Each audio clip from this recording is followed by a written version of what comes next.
कल्मषं पराशरात्मजं वन्दे सुगतातं व्यासाय विष्णुरूपाय व्यासरूपाय विष्णवे नमो वै ब्रह्मनिधये वासिष्ठाय नमो नमः अविकाराय शुद्धाय नित्याय परमात्मने सदैकरूपरूपाय विष्णवे सर्वजिष्णवे यस्य स्मरणमात्रेण जन्म संसारबन्धनात् विमुच्यते नमस्तस्मै विष्णवे प्रभविष्णवे ॐ नमो विष्णवे प्रभविष्णवे श्री वैशम्पायन उवाच श्रुत्वा धर्मानशेषेण पावनानि च सर्वशः युधिष्ठिरशान्तनवम् पुनरेवाभ्यभाषत युधिष्ठिर उवाच किमेकं दैवतं लोके किं वाप्येकं परायणं स्तुवन्तः कङ्कवर्चन्तः प्राप्नुयुर्मानवाः शुभम् ओ धर्मः सर्वधर्माणां भवतः परमो मतः किं जपन्मुच्यते जन्तुः जन्म संसारबन्धनात् श्री भीष्म उवाच जगत्प्रभुं देवदेवम् अनन्तं पुरुषोत्तमं स्तुवन्नाम सहस्रेण पुरुषः सततोत्थितः तमेव चार्चयन् नित्यं भक्त्या पुरुषमव्ययं ध्यायन् स्तुवन् नमस्यंश्च यजमानस्तमेव च अनादिनिधनं विष्णुं सर्वलोकमहेश्वरं लोकाध्यक्षं स्तुवन्नित्यं सर्वदुःखातिगो भवेत् ब्रह्मण्यं सर्वधर्मज्ञं लोकानां कीर्तिवर्धनं लोकनाथं महद्भूतं सर्वभूतभवोद्भवम् एष मे सर्वधर्माणां धर्मोऽधिकतमो मतः यद्भक्त्या पुण्डरीकाक्षं स्तवैरर्चे नरः सदा परमं यो महत्तेजः परमं यो महत्तपः परमं यो महद्ब्रह्मा परमं यः परायणम् पवित्राणां पवित्रं यो मङ्गलानां च मङ्गलम् दैवतं देवतानां च भूतानां यो व्ययः पिता यतः सर्वाणि भूतानि भवन्त्यादियुगागमे यस्मिंश्च प्रलयं यान्ति पुनरेव युगक्षये तस्य लोकप्रधानस्य जगन्नाथस्य भूपते विष्णोर्नाम सहस्रं मे शृणु पापभयापहम् यानि नामानि गौणानि विख्यातानि महात्मनः ऋषिभिः परिगीतानि तानि वक्ष्यामि भूतये विष्णोर्नाम सहस्रस्य वेदव्यासो महान् ऋषिः छन्दोनुष्टुप् तथा देवो भगवान् देवकीसुतः अमृतां सोद्भवो देवकी नन्दनः त्रिसामा हृदयं तस्य स्यात्यर्थे विनियुज्यते विष्णुं जिष्णुं महाविष्णुं प्रभविष्णुं महेश्वरम् अनेकरूपदैत्यान्तं नमामि पुरुषोत्तमम्। अस्य श्रीविष्णोर्दिव्यसहस्रनामस्तोत्रमहामन्त्रस्य श्रीवेदव्यासो भगवान् ऋषिः अनुष्टुप्छन्दः श्रीमहाविष्णुः परमात्मा श्रीमन्नारायणो देवता अमृतांशोद्भवो भानुरिति बीजम् देवकी नन्दनस्रष्टेति शक्तिः उद्भवक्षोभणो देव इति परमो मन्त्रः शङ्खबृन्नन्दकी चक्रीति कीलकं शाङ्गधन्वा गदाधर इत्यस्त्रम् रथाङ्गपाणिरक्षोभ्य इति नेत्रं त्रिसामा सामगः सामेति कवचम् आनन्दं परब्रह्मेति योनिः ऋतुः सुदर्शनः काल इति दिग्बन्धः श्रीविश्वरूप इति ध्यानं श्रीमहाविष्णोः कैङ्कर्यरूपे श्रीसहस्रनामस्तोत्र जपे विनियोगः ध्यानम् क्षीरोदन्वत्प्रदेशे शुचिमणिविलसत्सैकतेमौक्तिकानां मालाक्लप्तासनस्थस्फटिकमणिनिभैर्मौक्तिकैर्मण्डिताङ्गः शुभ्रैरभ्रैरदभ्रैरुपरि विरचितैर्मुक्तपीयूषवर्षैः आनन्दीनः पुनीयात् अरिनळिनगदा शङ्खपाणिर्मुकुन्दः भूः पादौ यस्य नाभिर्वियदसुरनिलश्चन्द्रसूर्यौ च नेत्रे कर्णावासाः शिरोद्यौर्मुखमपि दहनो यस्य वास्तेयमब्धिः अन्तस्थं यस्य विश्वं सुरनरखगो भोगिगन्धर्वदैत्यैः चित्रं रम्यते तं त्रिभुवनवपुषं विष्णुमीशं नमामि शान्ताकारं भुजगशयनं पद्मनाभं सुरेशं विश्वाकारं गगनसदृशं मेघवर्णं शुभाङ्गं लक्ष्मीकान्तं कमलनयनं योगिहृद्यानगम्यं वन्दे विष्णुं भवभयहरं सर्वलोकैकनाथं मेघश्यामं पीतकौसेयवासं श्रीवत्साङ्कं कौस्तुभोद्भासिताङ्गं पुण्योपेतं पुण्डरीकायताक्षं विष्णुं वन्दे सर्वलोकैकनाथं नमः समस्तभूतानाम् आदिभूताय भूभृते सदैकरूपरूपाय विष्णवे प्रभविष्णवे सशङ्खचक्रं सकिरीटकुण्डलं सपीतवस्त्रं सरसीरुहेक्षणं सहारवक्षस्थलशोभिकौस्तुभं नमामि विष्णुं शिरसा चतुर्भुजं छायायां पारिजातस्य हेमसिंहासनोपरि आसीनमम्बुदश्यामम् आयताक्षम् अलङ्कृतं चन्द्राननं चतुर्बाहुं श्रीवत्साङ्कितवक्षसं रुक्मिणी सत्यभामाभ्यां सहितं कृष्णमाश्रये हरिः ओम्।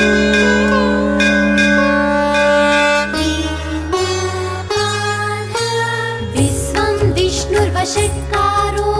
भूतभव्यः भवत्प्रभुः भूतकृद्भूतवृद्भावो भूतात्मा भूतभावनः भूतात्मा परमात्मा च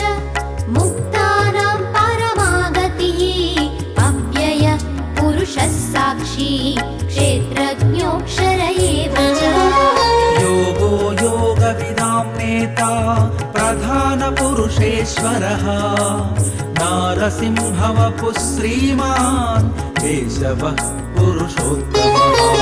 सर्वशैवशिवस्थाणुः भूतादिर्निधिरव्ययः सम्भवो भावनो भर्ता प्रभव प्रभुरीश्वरः स्वयंभू शम्भुरादित्यः पुष्कराक्षो महास्वनः अनादिनिधनो धाता विधाता धातुरुत्तमः अप्रमेयो ऋषिकेशः पद्मनाभो अमरप्रभुः विश्वकर्मा मनुस्त्वष्टा स्तविष्टः स्तविरो ध्रुवः अग्राह्य शाश्वतः कृष्णो लोहिताक्ष प्रतर्तनः प्रभूत श्रीककुत्थामा पवित्रं मङ्गलं ईशानः प्राणदः प्राणो ज्येष्ठः श्रेष्ठ प्रजापतिः हिरण्यगर्भो भूगर्भो माधवो मधुसूदनः ईश्वरो विक्रमी धन्वी मेधावी विक्रमक्रमः अनुत्तमो दुरादर्शः कृतज्ञः कृतिराजः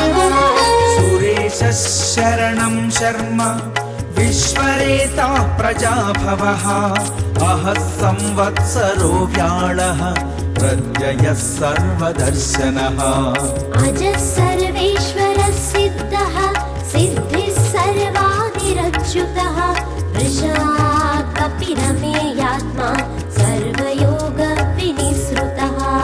वसुर्वसुमनः सत्यः समात्मा संवितः समः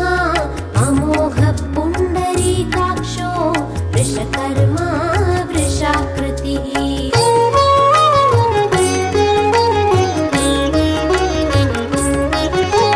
रुद्रो बहुशिरा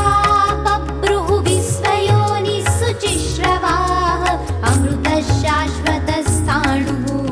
वरारोहो महत्तपाः सर्वगः सर्वविद्वानुः विश्वक्सेनो जनार्दनः वेदो वेदविदव्यङ्गो वेदाङ्गो वेदविद्भिः लोकाध्यक्ष सुराध्यक्षो धर्माध्यक्ष कृताकृतः चतुरात्मा चतुर्व्यूहः चतुर्दंष्ट्रश्चतुर्भुजः राजिष्णुर्भोजनं भोक्ता सहिष्णुर्जगदादिजः अनघो विजयो जेता विश्वयोनिः पुनर्वसुः उपेन्द्रो वामनः प्रांशुः अमोघः शुचिरूचितः अतीन्द्रः सङ्ग्रहः सर्गो धृतात्मा नियमो यमः वेद्यो वैद्य सदा योगी वीरः माधवो मधुः अतीन्द्रियो महामायो महोत्साहो महाबलः महाबुद्धिर्महावीर्यो महाशक्तिर्महाद्युतिः अनिर्देश्य वपुः श्रीमान् अमेयात्मा महागतिः महेश्वासो महीभर्ता श्रीनिवासः सताङ्गतिः अनिरुद्धः सुरानन्दो गोविन्दो गोविदाम्पतिः मरीचिस्तमनो हंसः सुपर्णो भुजगोत्तमः हिरण्यनाभः सुतपाः पद्मनाभः प्रजापतिः अमृत्युः सर्वदृक्सिंहः सन्धाता सन्धिमान् स्थिरः अजो दुर्मर्षणः शास्ता विश्रुतात्मा सुरारिः गुरुर्गुरुतमो धामः सत्यः सत्यपराक्रमः निमिषो निमिषस्रग्वी वाचस्पतिरुदारधीः अग्रणिग्रामणि श्रीमान् न्यायो नेता समीरणः सहस्रमूर्धा विश्वात्मा सहस्राक्षः सहस्रपात्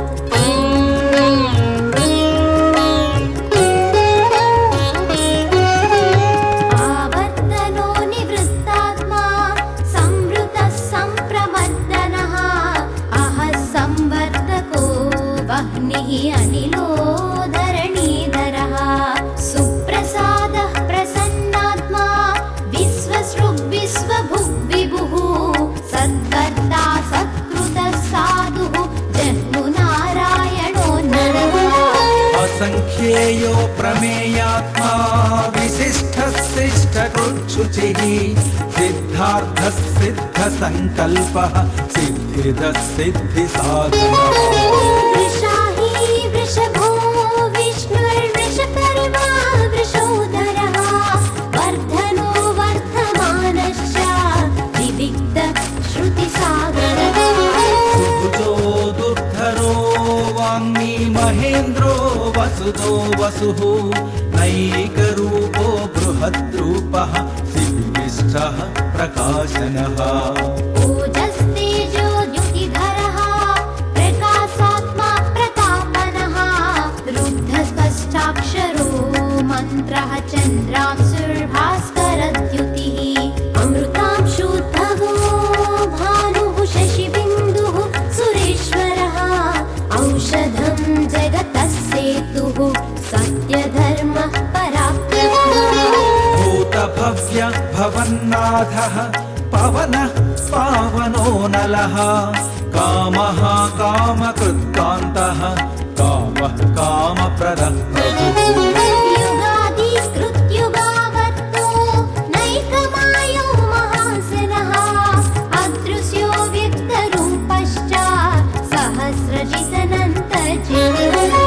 निष्ठो विशिष्टः शिष्टेष्टः शिखण्डी नहुषो वृषः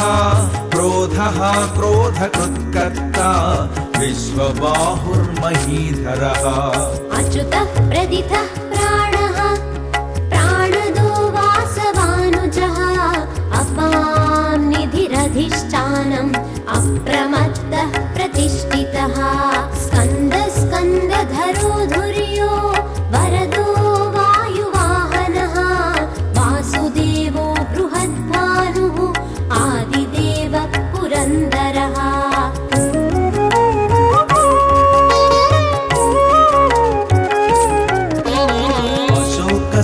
अशोकस्तारणस्तारः शूरशौर्यजनेश्वरः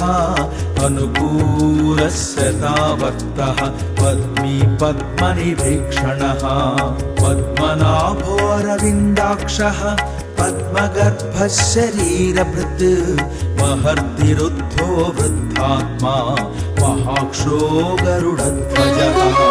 अतुलशरभो भीमः समयज्ञो हविर्हरिः सर्वलक्षणलक्षण्यो लक्ष्मीवान् समितिञ्जयः विक्षरो रोहितो मार्गो हेतुर्दामोदरः सः महीधरो महाभागो वेगवानमितासनः उद्भवक्षोभणो देवः श्रीगर्भः परमेश्वरः करणं कारणं कर्ता विकर्ता गहनो गुहः व्यवसायो व्यवस्थानः संस्थानस्थानतो ध्रुवः परद्धिः परमस्पष्टः पुष्टः पुष्टसुभीक्षणः रामो विरजो मार्गो नेयोन्नयोन्नयः वीरशक्तिमतां श्रेष्ठो धर्मो धर्मविदुत्तमः वैकुण्ठः पुरुषः प्राणः प्राणदः प्रणवमृदुः हिरण्यगर्भः शत्रुघ्नो व्याप्तो वायुरदोक्षजः ऋतुः सुदर्शनः कालः परमेष्ठी परिग्रहः उग्रः संवत्सरो दक्षो विश्रामो विश्वदक्षिणः विस्तारस्थावरस्थाणुः प्रमाणं बीजमव्ययम्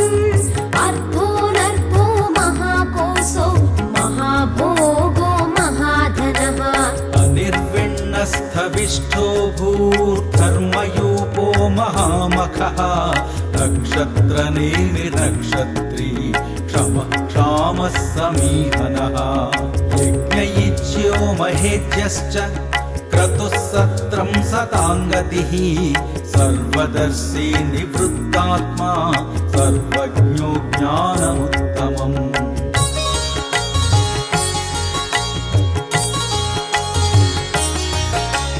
सुव्रतः सुमुखः सूक्ष्मः सुघोषः सुखदः सुहृत् मनोहरो चितक्रोधो वीरबाहुर्विदारणः सर्वसो व्यापी नैकात्मा नैककर्मकृत् वत्सरो वत्सलो वत्सी रत्नगर्भो धनेश्वरः धर्मकृत् धर्मी सदसक्षरमक्षरम् अविज्ञाता सहस्रांशुः विधाता कृतलक्षणः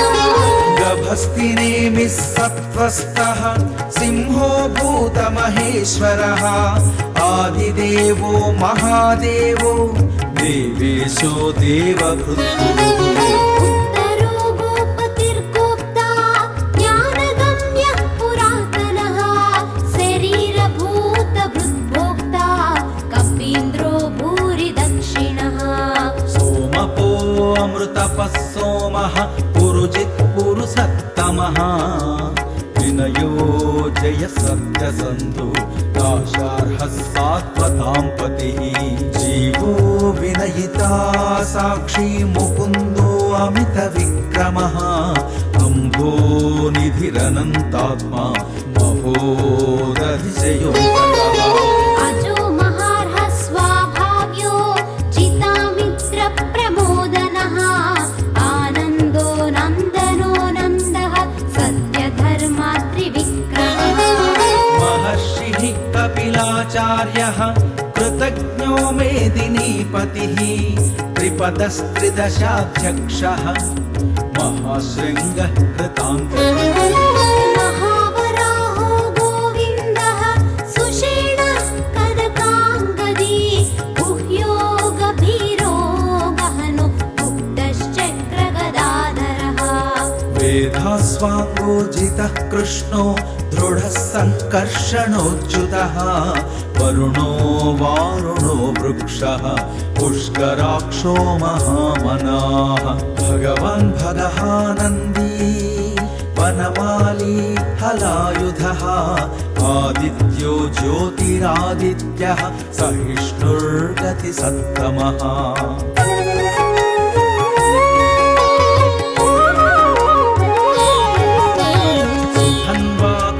परशुः दारुणो द्रविणप्रदः दिविस्पृक् सर्वदृग्व्यासो वाचस्पतिरयो निजः त्रिसामासामगः सामः निर्वाणं भेषजं भिषक् सन्न्यासकृच्छमः शान्तो निष्ठा शान्तिः परायणः शुभाङ्गः शान्तिदः स्रष्टा कुमुदः कुवलैस्यः गोहितो गोपतिर्गोप्ता वृषभाक्षो वृषप्रियः अनिवर्ती निवृत्तात्मा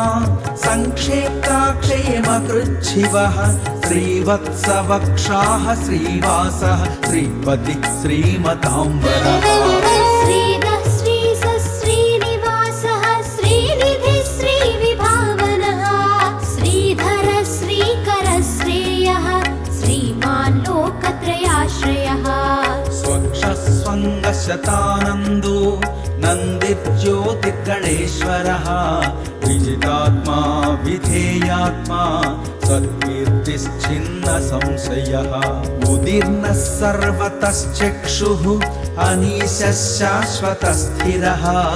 भूषयो भूषणो भूतिः विशोकः शोकनाशनः अर्चिष्मानर्चितः कुम्भो विशुद्धात्मा विशोधनः अनिरुद्धो प्रतिरदः प्रद्युम्नो मितविक्रमः कालनेमिनिहाशौरिः शूरशौरिर्जनेश्वरः त्रिलोकात्मा त्रिलोकेशः केशवः केशिहासः कामदेवः कामपालः कामीकान्तकृतागमः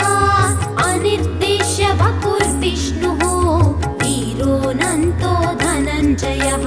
ब्रह्मण्यो ब्रह्मकृत् ब्रह्मा ब्रह्म ब्रह्म विवर्तनः ब्रह्मविद् ब्राह्मणो ब्रह्मी ब्रह्मज्ञो ब्राह्मणप्रियः महाक्रमो महाकर्मा महातेजः महोरगः महाक्रतुर्महायज्वा महायज्ञो महाहविः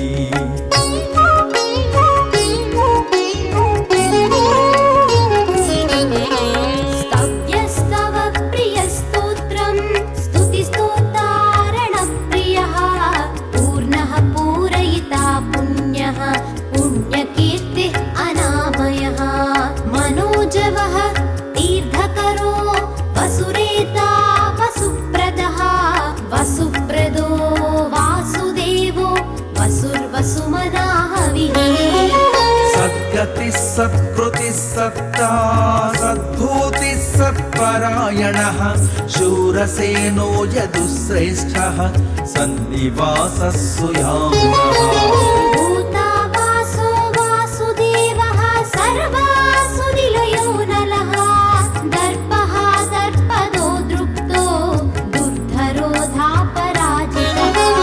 विश्वमूर्तिर्महामूर्तिः दीप्तमूर्तिरमूर्तिमान् अनेकमूर्तिरव्यक्तः शतमूर्तिः शताननः एकोनैकसवः कः किं यत्तत्पदम् अनुत्तमम् लोकबन्धुर्लोकनाथो माधवो भक्तवत्सलः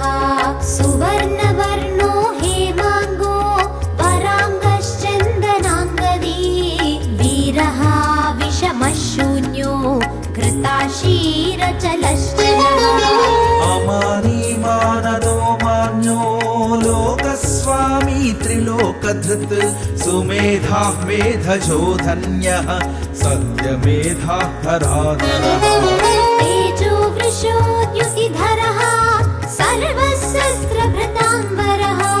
प्रग्रहो निग्रहो व्यग्रो नैकशृङ्गो गदाधरः चतुर्मूर्तिः चतुर्बाहुः चतुर्व्यूहश्चतुर्गतिः चतुरात्मा चतुर्भाव चतुर्वेद विदेकपाः समावर्तो निवृत्तात्मा दुर्जयो दुरतिक्रमः दुर्लभो दुर्गमो दुर्गो दुराभासो दुरारिः शुभाङ्गो लोकसारङ्गः सुतन्तुस्तन्तुवर्धनः इन्द्रकर्मा महाकर्मा कृतकर्मा कृतागमः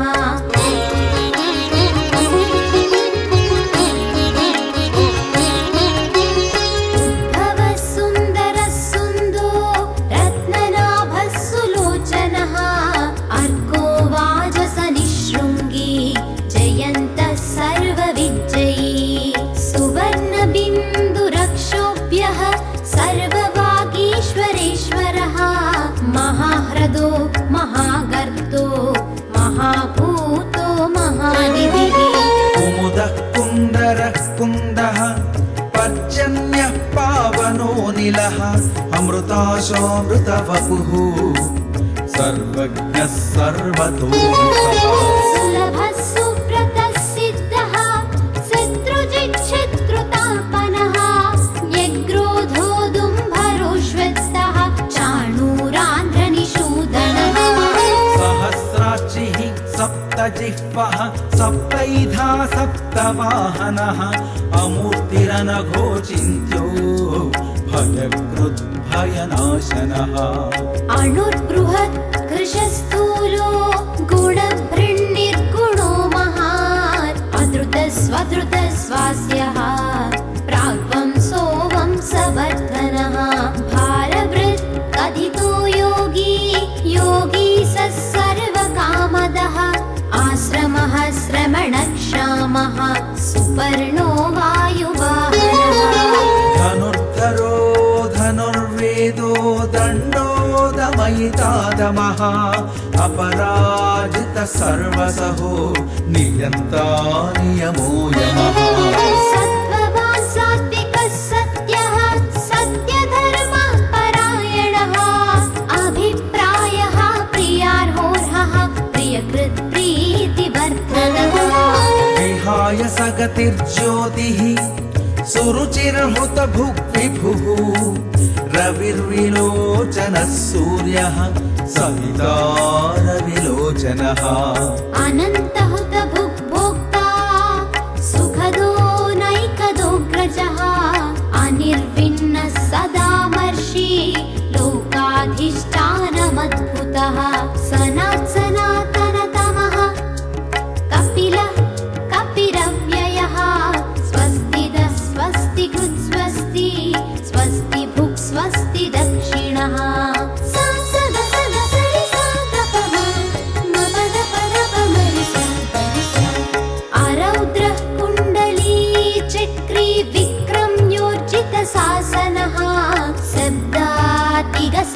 सहः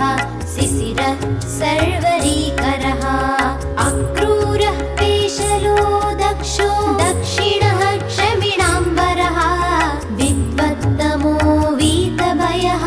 पुण्यश्रवणकीर्तनः उत्तारणो दुष्कृतिः पुण्यो दुःस्वप्ननाशनः वीरः रक्षणः सन्तु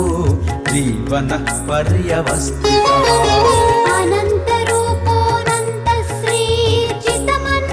अनन्तरूपोऽनन्तश्रीर्जितमन्युर्भयापहः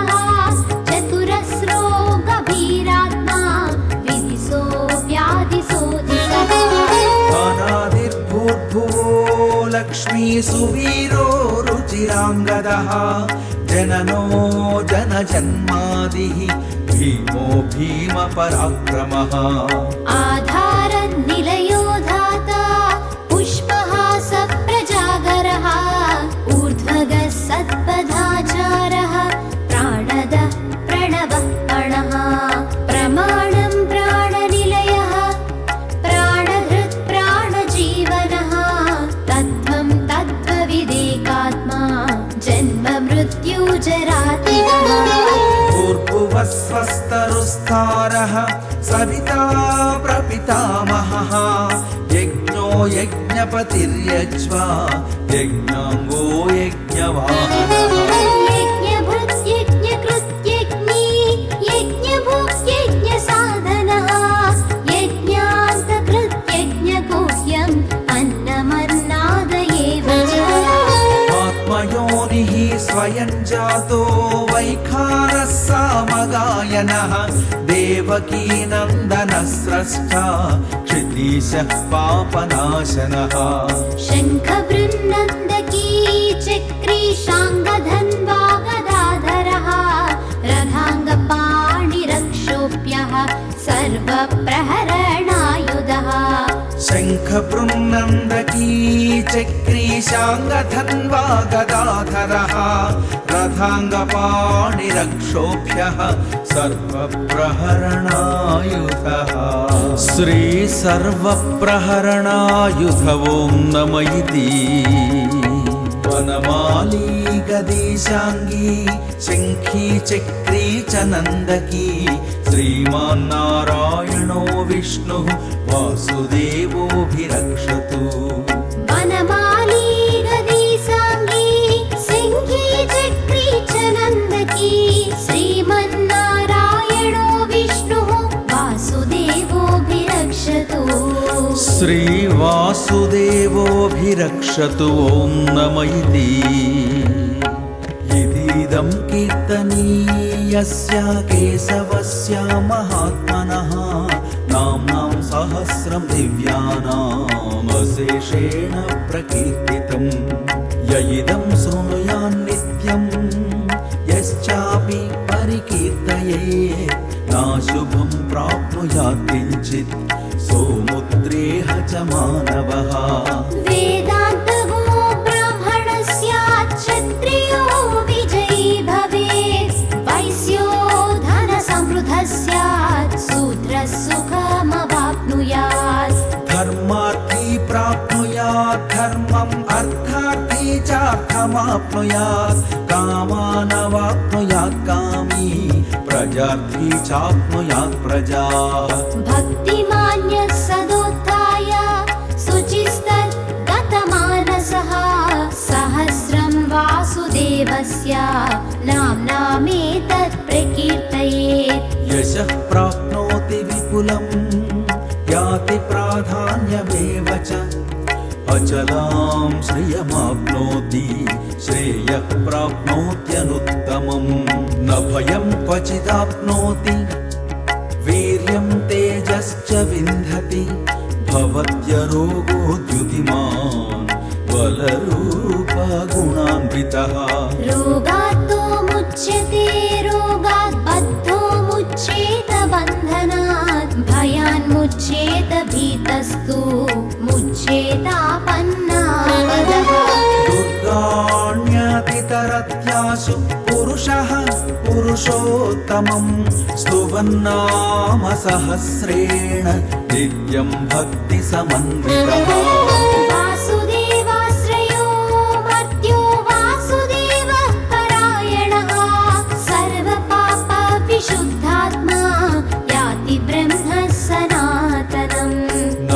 वासुदेव भक्तानामशुभं विद्यते क्वचित् जन्म मृत्यु जरा व्याधि भयं नैवोपजायते इमं स्तवम् अधीयानः श्रद्धा भक्ति समन्वितः युज्येतात्मसुखक्षान्ति श्रीधृति स्मृति कीर्तिभिः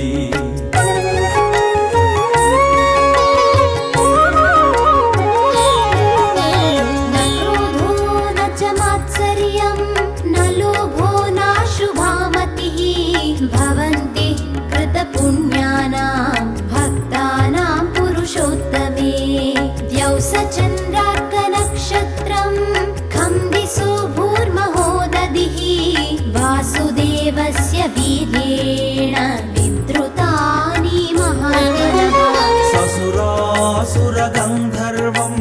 सयक्षोरगराक्षसं जगद्वसे वर्ततेदं कृष्णस्य सचराचरम् इन्द्रियाणि मनोबुद्धिः सत्त्वं तेजो बलं धृतिः वासुदेवात्मकान्याहुः क्षेत्रं क्षेत्रज्ञ एव च सर्वागमानामाचारः प्रथमं परिकल्पितः आचार प्रभवो धर्मो धर्मस्य प्रभुरच्युतः ऋषयः पितरो देवा महाभूतानि धातवः जङ्गमं चेदं जगन्नारायणोद्भवम् योगो ज्ञानं तथा साङ्ख्यं विद्या शिल्पादिकर्म च वेदाः शास्त्राणि विज्ञानम् एतत् सर्वं जनार्दनः एको विष्णुर्महद्भूतं पृथग्भूतान्यनेकशः त्रीन् लोकान् व्याप्य भूतात्मा पुङ्क्ते विश्वभुगव्ययः इमं स्तवं भगवतो विष्णोर्व्यासेन कीर्तितं पठेद्य इच्छेत् पुरुषः श्रेयः प्राप्तुं सुखानि च विश्वेश्वरमजं देवं जगतः प्रभुमव्ययं भजन्ति ये पुष्कराक्षं न ते यान्ति पराभवम् न ते यान्ति पराभवम् ॐ नम इति